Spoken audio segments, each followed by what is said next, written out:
Hej og god aften her i det røde tæppes rum, hvor vi skal byde velkommen til An Evening with David Byrne, den amerikanske legende. Vi skal tale om filmen American Utopia at Broadway, som også kan ses nu faktisk, og efter vores samtale her med David Byrne. Så det bliver en stor fredag aften. And now, David Byrne, I would like, of course, to bid you welcome here to Copenhagen, the cycle capital of Scandinavia, and I hope I hope we'll have a nice little talk, David. First of all, of course, about the movie American Utopia on Broadway that is running on the program here in CPH Docs. So welcome, David. And thank you for screening the film. It's great to have you here, and you're actually in your home in New York City, but I would like to thank you, first of all, for bringing this movie here to Copenhagen. It's the closest thing that a lot of us have been to live music, a live concert for ages, as you know, and that alone means, of course, that it's really great to see this film, and I would like to start by asking you how you, as a very active musician, have been coping with this COVID-19 situation and not being able to play and hardly being able to go out. How has this period been for you? It's been, of course, as it is for everyone, very strange, sometimes very sad and frustrating. Sometimes I wake up in the morning and feel like, what am I doing today and why? But other times, you just get up and get busy with it. I recently did a show in a large space here, a kind of live performance. It was called the Social Distance Dance Club, and that's what it was. Okay, that's what it was. I did it with some collaborators, and basically it was my voice leading 100 people, all socially distanced, on kind of 6-foot circles in some dance for an hour.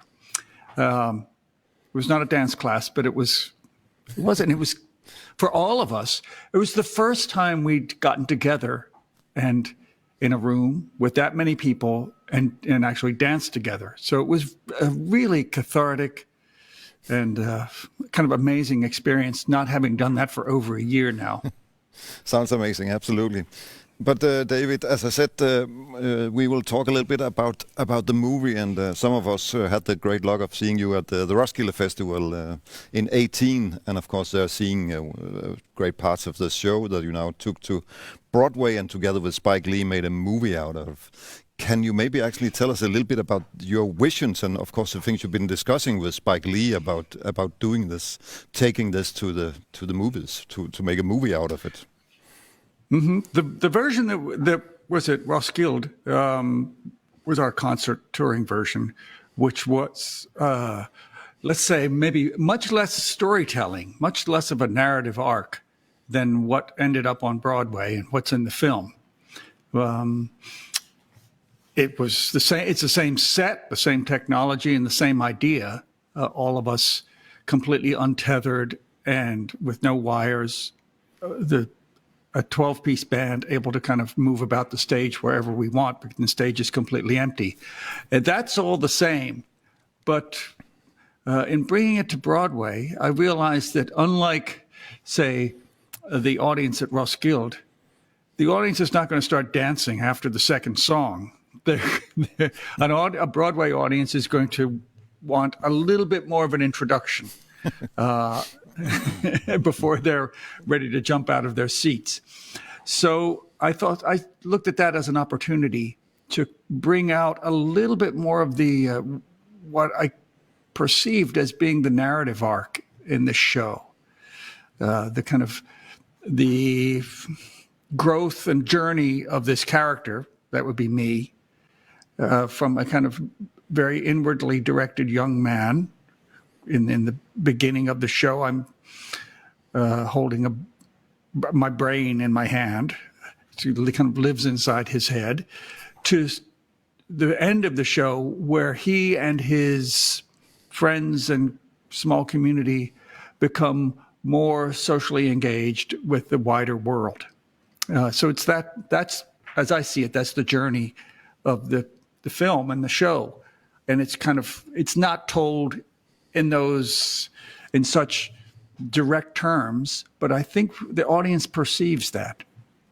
Yes, when I watched it the other night on a stream, I was thinking that this could actually be sort of, an homage to live music and being played, because as you say, the musicians and you move freely around on the stage. There are no sort of limits. There's not a lot of gear on the stage. There's not a lot of light shows and smoke and whatever you have sometimes have at the concerts. It's more like a very free. The feeling is free that you can just dance and move around freely, even with the instruments.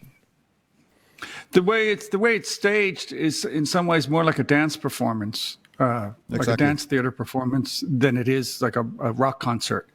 But it still has the energy and the rhythm of a music concert. Absolutely. Yeah, but and also I was thinking that, or maybe also because that's one of the things that we've been missing a lot in the past year. When you sit at a cafe and just watch people move outside on the street or on a square somewhere, there's a great feeling of this, that you sit and watch this movie, that you actually watch people move around, which of course you do on stage. Yes. It will be obvious to the people who see the movie now that one of the vision and the idea of this show was to achieve a completely empty stage, to get rid of all the usual equipment and cables, risers, instruments, music stands, all those kinds of things, so that it became the focus then was left on us as the performers, as human beings, and how we relate to one another and how we relate to the audience. And instead of the technology, there's a lot of technology involved, but it's all invisible, so that what you actually see is really just the people.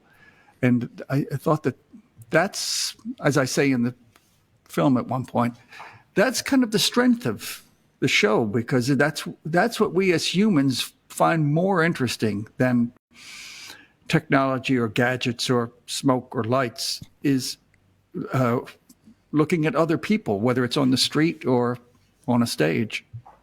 Exactly, yes. And I mean, this utopia, maybe we should dwell a little bit into the title of the thing, American Utopia, which of course an utopia is a lot of times something really nice that you imagine, but of course it can also be other things. How did this title, I mean, of course it's also the title of your last album, but this title, what can you say a little bit about what it represents to you? Yes, it's certainly not making a claim that the United States or North America is any kind of utopia. I think that's pretty clear. We're not making that claim.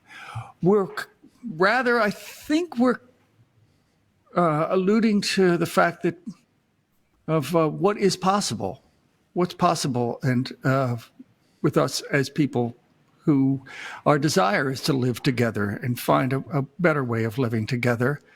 And we try and, in some ways, demonstrate that on stage. In a certain musical way, we kind of demonstrate what might be possible. And so rather than describing it in words or in dialogue, the audience is given evidence in some ways of what is possible. Yes, of course, David. In your long career, you've been challenging the form of concerts many times. I mean, this is not even when I saw Talking Heads also at Roskilde Festival back in '79. Even then, I realized this was not anything like the other concerts that the year what you did with Talking Heads. But I mean, you of course in Stop Making Sense, the movie you made with Jonathan Demme, you also sort of expanded the concert form, and now you are doing it again in this big scale in this new movie here. Is that to challenge you yourself actually, or also to challenge us, the audience? Yes, well, I guess it's to challenge me, but it's also, I hope, to to find ways to make a concert have more meaning, have more emotional impact. And sometimes, like in this case, I think it has more emotional impact when you take more things away from it, when you strip it down to the essence of what it is. It actually has more emotional impact than the incredibly expensive spectacles that I've also seen, that sometimes make me jealous. But I realize that sometimes those spectacles, they don't stay with me that long. They're very impressive in the moment, but then they don't stay with you that long. So I thought, how can we do this? Is there another way of thinking about this?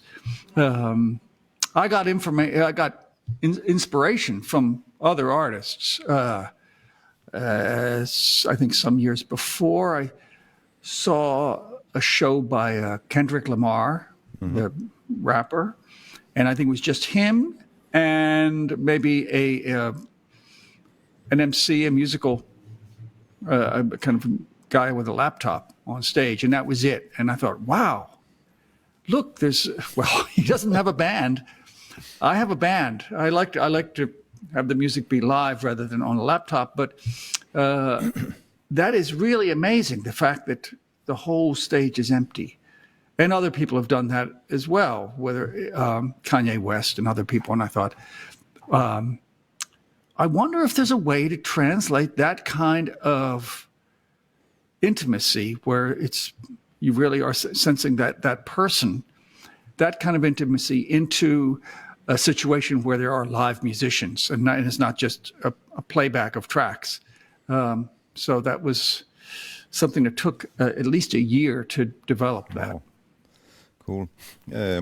And of course, I mentioned Stop Making Sense just a moment ago, and there are similarities. I mean, the suits, the suits are back as a uniform, which of course is a funny symbol, I guess, because normally you would think that a suit is a uniform for bankers, for people working in the financial sector, or politicians. But you take it to the States, and actually you did that from very early on in Talking Head, as far as I remember, which, by the way, must have been kind of warm because you were so physically active when you played with that band. But what is sometimes it that you... Sorry, David. Yeah, no. What's with the suits? Wow. Some of it is purely practical.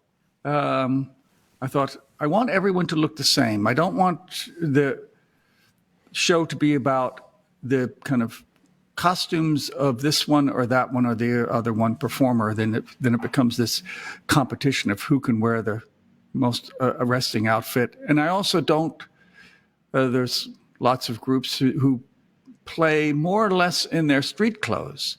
They're just their ordinary clothes, which I've done at one point. But then I realized, well, that's a kind of artifice. That's a kind of artificial look as well. It's no more real than playing in a suit or some elaborate costume. And so I thought, I thought a suit would maybe, we could all be identical. So it's really, the focus is not on our clothes, but on ourselves. And a suit might make us look all sort of attractive in some kind of very conventional kind of way. It might be somewhat flattering to all of us in a very, very ordinary way. Yeah. And so I asked our lighting director, what color should they be? And he said, medium gray is the best for me as a lighting director, because then I can put light on them to make them, be seen easily. Or if I take the light away, there's the option that the performer can disappear into the darkness. Whereas if it was a white suit, let's say, it's almost impossible to make the person disappear. You can almost always see them. So I said, okay, we're back to the gray suits again. Yeah. Okay, fair enough. But of course, You worked with Spike Lee on this one, and I know that you are very active in the movie world as well, in the film world, David. So I take it it's absolutely no coincidence that you wanted to work with Spike Lee, and maybe not even a coincidence right now where we're seeing some of the themes that Spike Lee has brought up in his films are really played out in the streets of America, I guess, with the Black Lives Matters and all that. Very, very recent and very things that are happening right now. But tell me, why did you want to work with Spike Lee on a concert movie? Let's see. I had known Spike for many years, not that well. We had crossed paths many times over the decades. In some ways, we came up at the same time in parallel. And occasionally we would work together on something. I contributed to some documentaries he had done, but not much. But when the opportunity came, when the idea was presented to maybe film this show, I thought, I'm going to ask Spike. He's going to understand what this show is about. He has filmed live shows before, live performance before, which is a very different than filming, say, fictional scenes where everything is controlled. So I happened to have his number, and I just texted him and said, we're doing this show. There's an idea to make a film of it. I would like you to come and see our show. And he did. And he did. He came to a Saturday where we played 2 shows. And after the second show, he said, yes, I want to do this. And how much did you then cooperate on it? Because, I mean, you, of course, probably had your own ideas maybe to how you could do this, and then working with such a, of course, fantastic director. Or did you just follow orders? We had some discussions, but more or less, I followed orders. I left it up to him and Ellen, his director of photography. At one point, I asked Spike if he thought there's any songs that we should cut, anything we should change. And he said, no, I think you've worked on this for a long time. The show really works as it is. It's my job to catch that, to get it on film. And my only requirement was that you don't see the cameras on stage, that we preserve the kind of minimal look of what's on stage. And, well, that happened. Yes, Spike agreed. He managed to figure out a way to do that. Yeah. There's some amazing shots in the movie from above, it seems to me, like yes, which gives a totally new dimension to this whole thing. You must have been pretty happy to see that. There's all the whole film is like one flow, that it's so rhythmic. The whole thing actually just flows like for the whole entire play out of the movie. Yes, with Spike and Ellen, you get to see the show from angles that you could never experience as an audience member. You're on stage, you're behind the band, you're above the band, looking down, yes, kind of moving around them as they move across the stage. Yeah, all these kind of points of view that you would never have as an audience member. It's pretty exciting. And another thing that Spike introduced was at one point, not before we were filming. At one point, Spike said, "I would like to invite some of the families of the people who have been killed that you mentioned in the Janelle Monáe song." And I said, "Wow, that sounds very powerful. I'm very flattered if they would come to our show, and of course, very interested to hear how they receive that." And well, these family members it's very difficult for them, but they also very much appreciate that there is a memory, that we're asking the audience to remember the names of these people who've been killed, whether it's their husband or their child.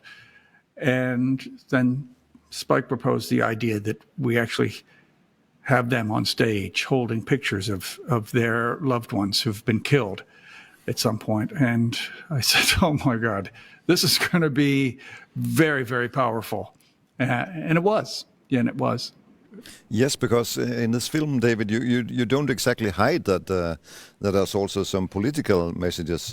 You mentioned the Janelle Monáe song yourself, with all these names being mentioned, but also you actually talk about voting, and this is of course done before the president election in your country. And how important was this kind of, can we call it activism for you in connection with this movie? In a certain kind of way. I'm not really advocating certain things. I'm in some way I'm more just pointing out things. Of course, I'm advocating that people vote, but I'm doing it in a way that I think is kind of amusing. I'm showing people what percentage of people in New York, let's say, actually do vote for local candidates, which is embarrassingly small. And I kind of make a visual demonstration of that. And I talk about whether the majority accepts the idea that the small percentage of voters is actually determining everyone's future. And I just kind of phrase it that way, as if like, well, if you accept that other people should be telling you how you should live and how things are going, then okay, then don't go vote. But most people feel like, no, we want to have a say in our future. And I felt like maybe because I'm old enough now, I feel like I'm not as completely focused on my career.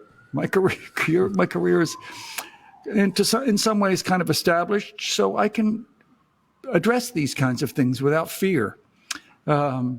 Without focusing so much on, say, that my aspirations to be commercially successful or something like that. And I feel like in these times, and this was before the election, yes, in these times, in some ways, we have to address these things. As citizens, we are obliged to look at the world around us and incorporate that in what we do, rather than being a distraction from the world around us. Yes, it seems like there's been for many years a sort of that artists were a little bit afraid to express political attitudes, and that maybe is about to change again. Do you, as you say, you feel obliged to do it, but do you feel that there's, I would never say like a movement like we saw back in the 60s in this direction again, but do you think that the problems in the world now are so big that also artists needs to speak out and try to deal with some of it? Yes, I think that most artists feel that now. I, for one, I'm maybe not comfortable endorsing a political candidate on stage, but I can talk about issues in some ways without telling people how or what to think. But I can still talk about my own experiences. And I feel like other artists are feeling the same way. Lots of organizations, arts organizations and other kinds of organizations, are all thinking about the issues that have kind of come to the front during the pandemic. Yes, and you mentioned local politicians in your town. One of them is quite famous, I guess, Mr. Trump. And you didn't want him back to New York, I guess, and so he went to Florida. But how big a relief was it for you that this regime ended, and now you have a much more quote unquote normal president? Yeah, speaking personally, it's a huge relief. It's a huge relief that not to be all our attention. It's not that all our attention isn't kind of driven by this one person's tweets, it just felt ridiculous the kind of media cycle that was this media storm and hurricane that never let up. Right, but David, let's talk a little bit about you, because I mean it's impressive that you, I mean, as you just said before yourself, that your career is not that new. It didn't start yesterday exactly. You've been working on so many projects for so many years, and you still seem to be carrying enormous amounts of energy. Where do you get all this from? I mean, when you look at your Wikipedia, the David Byrne Wikipedia site, I mean, the titles you have, author, filmmaker, singer, songwriter, and etc. So there's maybe 10 things professions that you have. How do you find the energy? I mean, to do that? I mean, you're not that young anymore. No, offense, I'm not that young anymore. Thank you. No, I'm aware of that. It's. I ask myself the same question sometimes.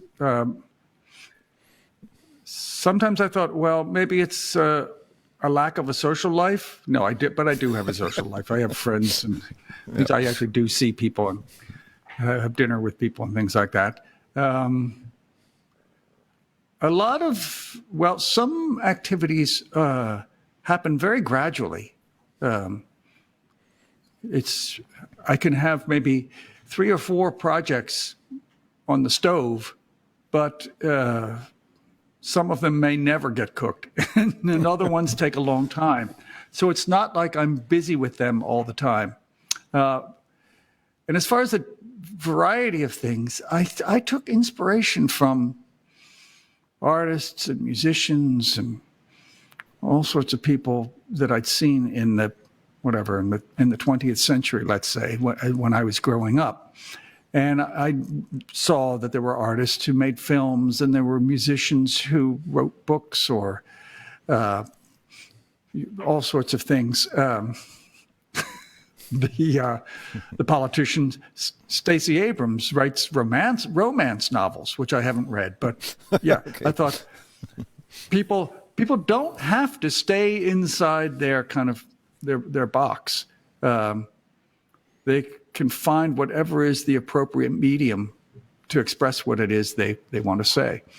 And I thought I took inspiration from that. That's great. And you're not afraid of losing focus by spreading out on so many genres, activities? No, I kind of go, yeah. I feel like I have to learn that medium. I have to respect it and, focus very intensely on what is unique and special about any particular medium. Yeah, and you, as young man, as we talked about before, you of course played in Talking Heads, a band that was very defying for the time of the 70s and 80s, and a lot of people look up to it and still want to sound a little bit like Talking Heads. And you made some albums that still stands out as pure masterpieces, like Remain in Light, just to mention one of my personal favorites. But I mean, you never just sit back and say, how can I do something better now in this age that a lot of people would say now, come on, I should maybe retire and look back on the glory days or something like that. You don't have that feeling at all that you want to sit back in your sofa and just listen to the great songs by David Byrne or something like that. No, that seems a little bit boring. And yes, I still have ideas. I feel like I'm still growing as a person and evolving as a person that's maybe more in touch with other people and has different ideas than what I had as a younger person. And yes, if I can realize those things, it's very exciting for me. That's where the energy comes from. Yes, and I mean, on the American Utopia, the album, which was a very, very good album, I think, you have wonderful songs like that. Unfortunately, didn't show up in the Broadway version here, like Dog's Mind, for example, which I love. And how do you, David? I mean, when you seek lyrics for a song like that, I mean, how does an idea like that come up? That particular one, I like that song too. I think we may have done it at Roskilde, but we had to, for time, we had to trim things for Broadway. Of course. That particular song, it starts off as a kind of image of a kind of a presidential press conference. And this was written before the 2016 election. So it does a portrait of a presidential press conference, and it's a little bit of a cynical view. And then it kind of zooms out, and it starts looking at this whole situation from the point of view of these dogs that are running around in the park down on the street, and I wonder how our point of view of the world, the way we perceive the world, is in some ways just as limited as a dog's point of view, but in different ways. And that's where, to me, I find that very moving. And I try and present it in a kind of funny way by saying that a dog doesn't know what it's like to drive a car, but our way of thinking and perceiving is in some ways just as limited as a dog's. So when you start out writing a song like that, David, do you know where it's going to go from the start, or do you still? I understand that when you worked with Brian Eno, for example, back in the day, and he told you about cut-up techniques for writing lyrics and stuff like that. Do you still use these techniques, or do you know from this song is going to be about that, and I think it's going to end somewhere here? Sometimes I do. Sometimes I know exactly where I think a song should go lyrically. Sometimes I improvise, and which is maybe the equivalent of a kind of cut-up technique, and I find some phrases that resonate for me, and then I'll build on those. And then sometimes, like this song I just described, I'll start with one thing, and then I'll realize that that the focus, to me, the focus then has to change. You have to start with one thing and then look at it from another angle. Sometimes in a song that means talking about one thing in the verse and then in effect turning the camera and looking at it from another point of view in the chorus, or maybe widening out the point of view in the chorus and then zooming in on the verse, which is something that's, I think, common in a lot of songs. So sometimes there's these little techniques that you can use that to help make a structure. Yes, and one thing, apart from your own songwriting, I mean, a thing that you've been spending a lot of time and using a lot of energy for is you're traveling around, I guess, in the world, in Latin America, for example, and Brazil, and finding music that was not forgotten, maybe, but that could use some attention. And you've been kind enough to help some of these artists getting back on the vinyl media, for example. How did this start? I mean, where did this interest come from for you? That trying to help these artists and trying to help people like me realizing how much good music there was there. In the beginning, I wasn't thinking so much to help artists. I was making mixtapes for my friends on cassettes, which is sometimes easy and sometimes was very tedious. Sometimes it was a lot of work, but it's a labor of love, and I think everybody knows that kind of thing where you make a playlist specifically for another person and you send it to them, and it's a way of saying, this is what I like. This is some things that I've discovered, and I wonder if you might like the same things. And so at some point I thought, well, maybe at this point, maybe I can do this in a more formal way. Maybe I can actually make compilations of some of this material, whether it's from Brazil or Cuba or somewhere else. And instead of making just mixtapes for friends, I can actually release them as records. And this was quite a while ago. The initial versions came out on vinyl, and now I'm not as involved in that project anymore. but my partners still keep it going. And now the recordings are coming out on vinyl again. It's kind of gone all the way around the circle. Fantastic. That's great news. I mean, but this treasure of music in Latin America, for example, David, how much do you think that had influenced your own songwriting? Oh, it influenced my songwriting a lot. I don't think so. I mean, there was a period where I was working with Latin musicians and touring with Latin musicians and attempting very consciously to incorporate a lot of that music into what I was doing. And then after that, it became less conscious. The rhythms are in the music, but it's not as obvious, but it's in there. The influence is also, in some ways, psychological. In a lot of music from Latin America, I heard this joy in the music, but a kind of melancholy in the vocals, in the lyrics, or in the vocal, the way the song was sung. That's a beautiful way to put it. And I thought this was an interesting combination. I found this incredibly moving, and it was psychologically a big help for me. It allowed me to understand, in some ways, what was going on. That the music, in some ways, was giving me hope and lifting me up and energy. And while the lyrics or the vocal could be describing the world and the kind of problems and issues that we all face, either personally or outside in the world. And I thought, this is the way these things get reconciled. That music can do that. You can have the energy of the kind of music and rhythm coming up, and the kind of maybe the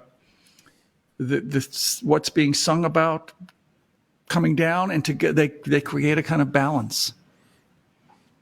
Yes, that's very beautiful spoken, I would say, David.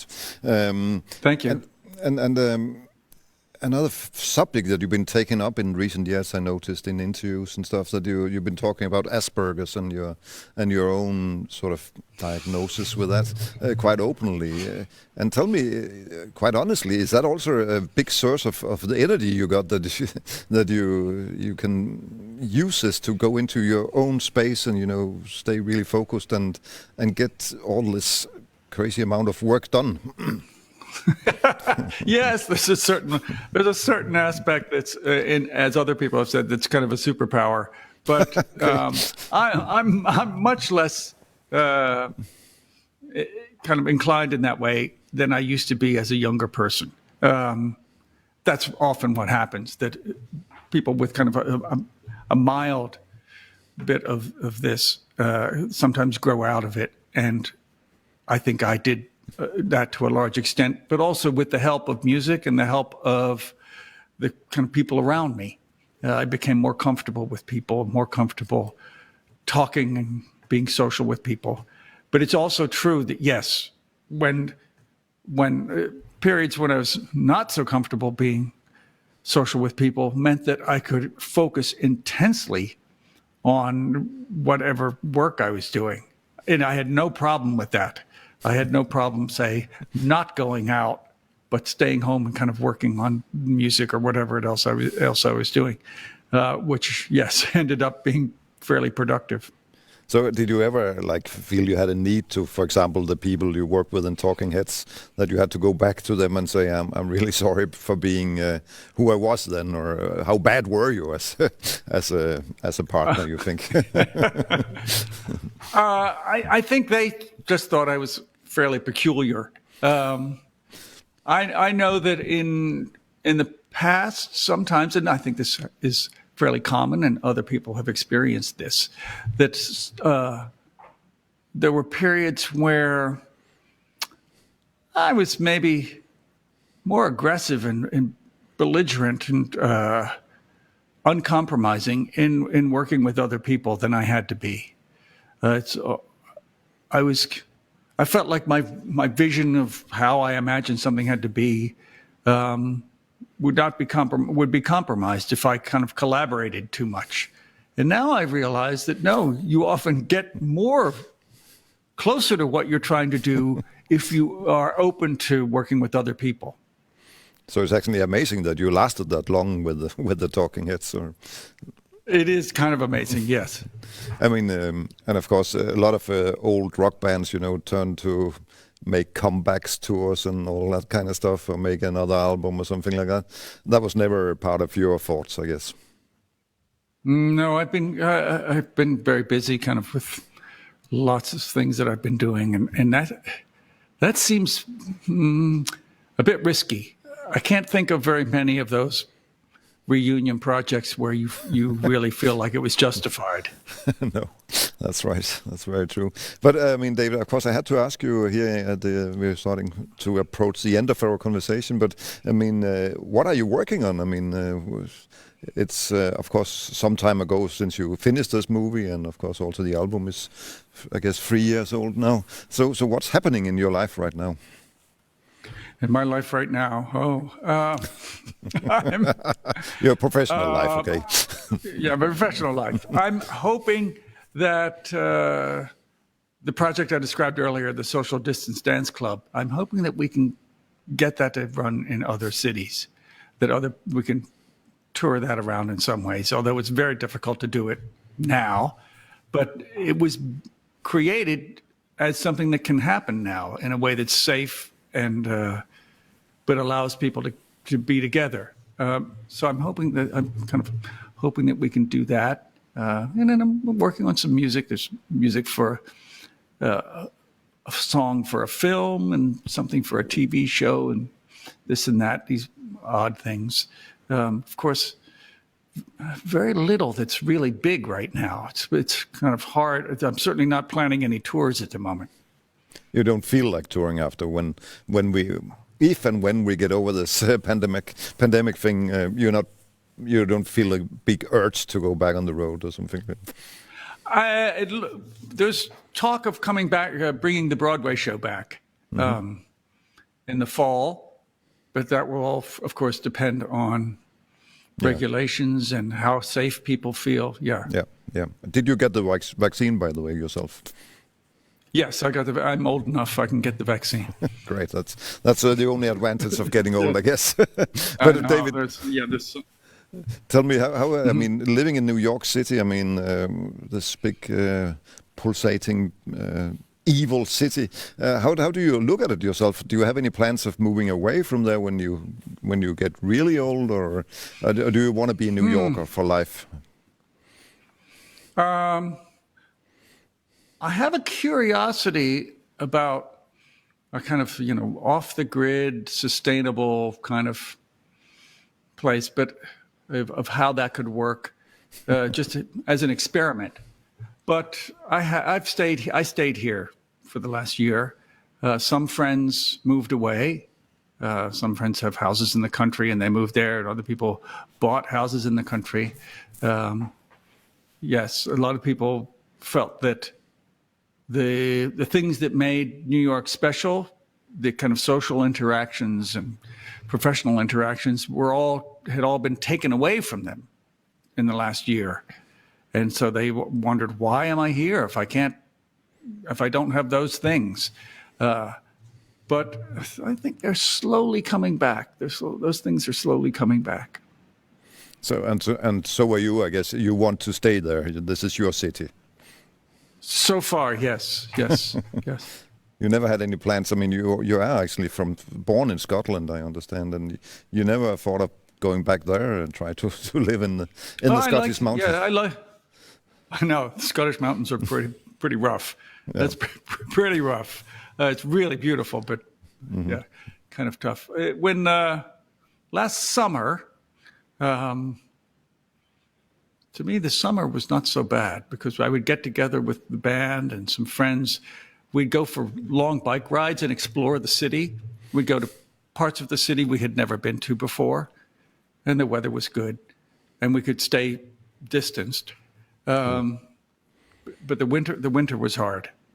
Yes, the bike thing, David, let's end on that note, because, I mean, what I understand, you actually started riding a bike in New York City, in Manhattan, I guess, in the 70s. I would imagine it's really dangerous even to do it now, but in the 70s, it must have been downright hellish. How did you dare to do that? It was a little bit risky in the 70s, but also in the 70s and early 80s, it was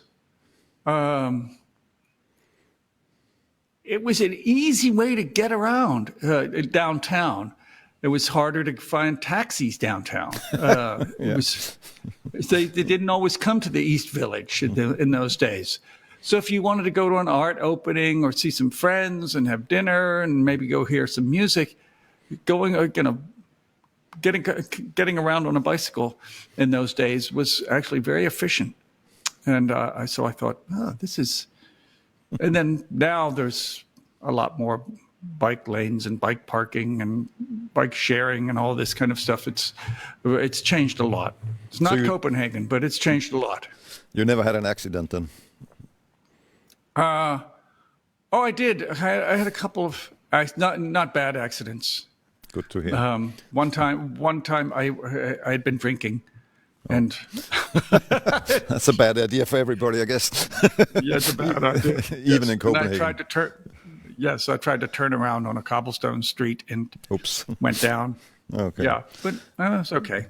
Good that you came up. And David, it was really a pleasure having you here in the red carpet room for this wonderful Friday night. I thank you so very much for your time and for the wonderful movie that can and should be streamed on Copenhagen Docs already from today, and also the whole until tomorrow. So David Byrne, thank you very much for your time. It was an honor and a pleasure to talk to you. Have a great night and great success with the social distance dance project.